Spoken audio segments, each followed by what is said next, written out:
ahead. All right, your question, where did God come from, assumes that you're thinking of the wrong, obviously it displays that you're thinking of the wrong God. Do you believe in God?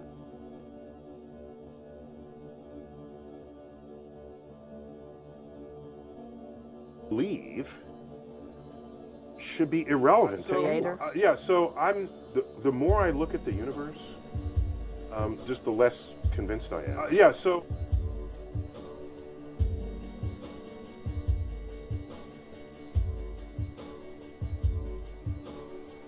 that there is something benevolent going on. That there is something benevolent going on. In a nanosecond.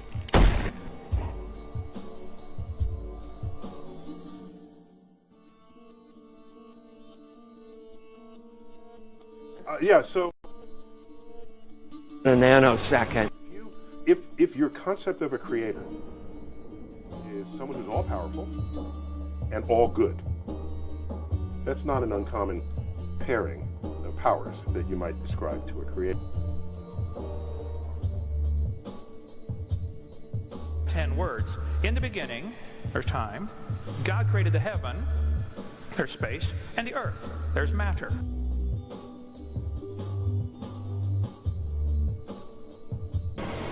The problem is we don't have the technology to do that anymore. We used to, but we destroyed that technology, and it's a painful process to build it back again. Oh look, it's a bouncy, bouncy, bouncy, bouncy, bouncy the door. I'd go to the moon in a nanosecond. Should be going back to the moon for a number of technical reasons and exploration. So the more I look at the universe, just the less and after convinced that, I am. Mars, maybe high orbit in Venus atmosphere. Going to Europa, there's all kinds of targets to go to, places of interest in our solar. I'd go to the moon in a nanosecond. The only limit to human future is in our own imaginations. I'd go to the moon in a nanosecond.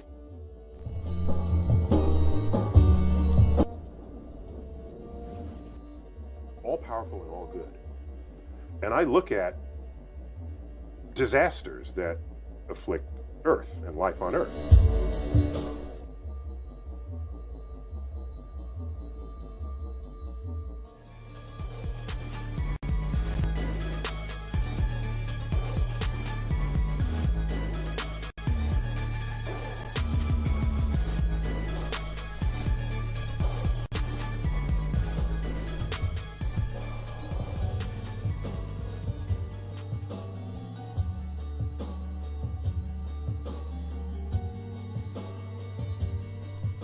Volcanoes, hurricanes, tornadoes, earthquakes, disease, pestilence, congenital birth defects.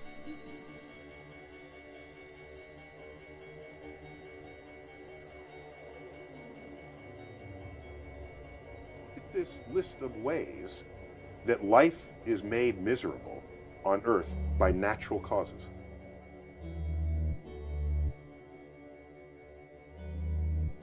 And I just ask, how do you deal with that?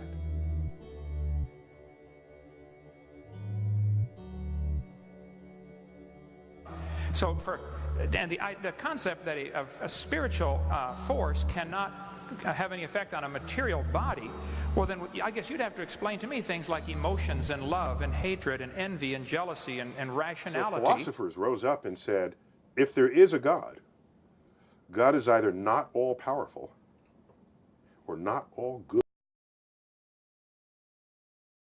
No problems. If, as we probe the origins of things, we bump up into the bearded man. If that shows up, we're good to go. If you've retired, you don't have anything to worry about. It's the third time I've said that. I'll probably say it 3 more times. See, in my line of work, you got to keep repeating things over and over and over again for the truth to sink in, to kind of catapult the propaganda.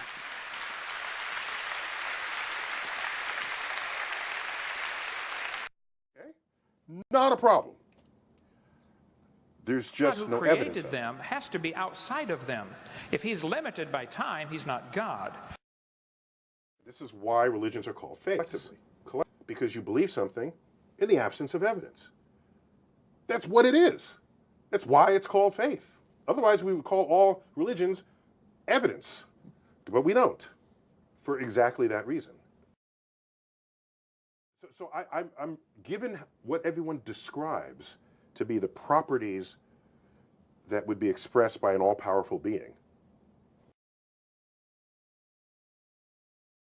So you have time, space, matter, created a trinity of trinities there. Just, you know, time is past, present, future. Space has length, width, height. Matter has solid, liquid, gas. You have a trinity of trinities created instantaneously. In the gods that they worship. I look for that in the universe and I don't find it. The God who created this universe is outside of the universe. He's above it, beyond it, in it, through it. He's unaffected by it. So I remain unconvinced. But if you've got some good evidence, bring it, bring it, bring it. Okay? And so, bring it. I go to the moon in a nanosecond. Okay? And so, I don't lead with that information because what I believe should be irrelevant to anyone.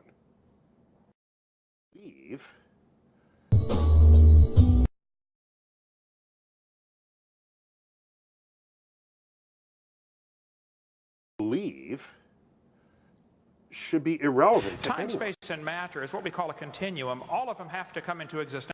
What I believe should be irrelevant to anyone. If he's affected by time, space, or matter, he's not God.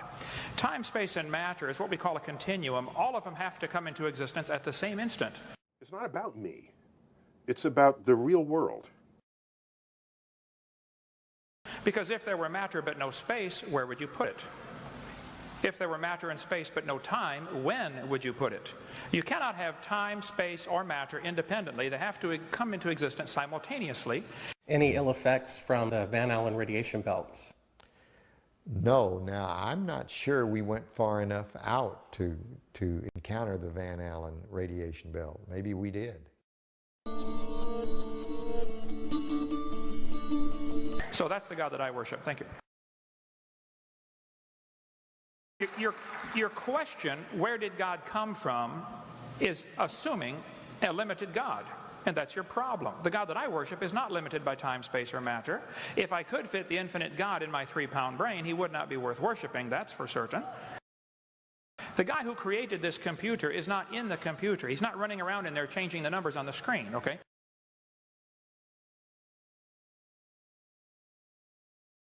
I mean, if your brain is just a random collection of chemicals that form by chance over billions of years, how on earth can you trust your own reasoning processes and the thoughts that you think?